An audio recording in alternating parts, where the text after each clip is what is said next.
Does taking things personally, okay, so get this.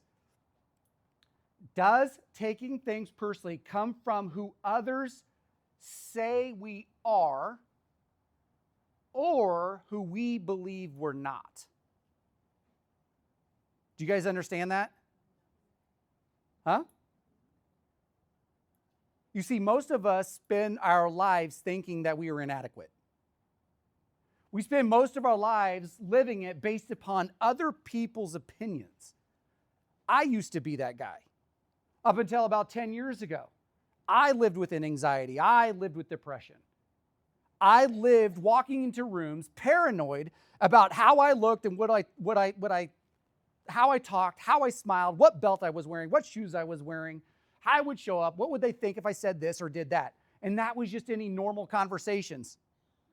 That's not when I was doing any kind of speaking, because I was so concerned about what other people thought of me all the time because I didn't want them to think a thing. Because I felt like I had to prove something all the time.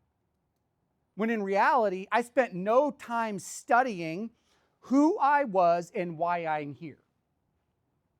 You see, most of us, what ends up happening is when I ask people like, are you in education? They'll be like, no, I don't really go to classes. I'm like, no, you are in education. You're being educated all the time. Why don't you look at your screen time? Why don't you look at your social media? Why don't you look at your Hulu, your Netflix, and your Amazon? Why don't you look at the TV programming that you watch? And that's how you're being educated. And what ends up happening is when we finally understand that we are being educated by something that wants us to feel less than, we can now become empowered by studying ourselves and why we're here. So when I did my spiritual gifts test and when I did my Gallup StrengthsFinder, has anybody ever done Gallup StrengthsFinder? So it's you guys can go online, look up Gallup Strengths. You can get your top 35 strengths. You can get your top 5 strengths. Then you can go into a study on those strengths. And guess who can be a great teacher? ChatGPT.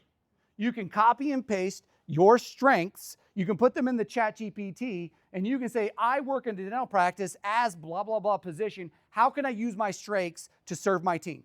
And if you want to look at it with your family, how can I use my strengths to serve my family? You see, when you spend more time focusing on your strengths and not your weaknesses, all of a sudden these insecurities and how people think about us and this negative self-talk, it goes away. So I had to spend a ridiculous amount of time studying who I was, not who I was not, because the world out there is going to constantly be telling you what you're not. Agree?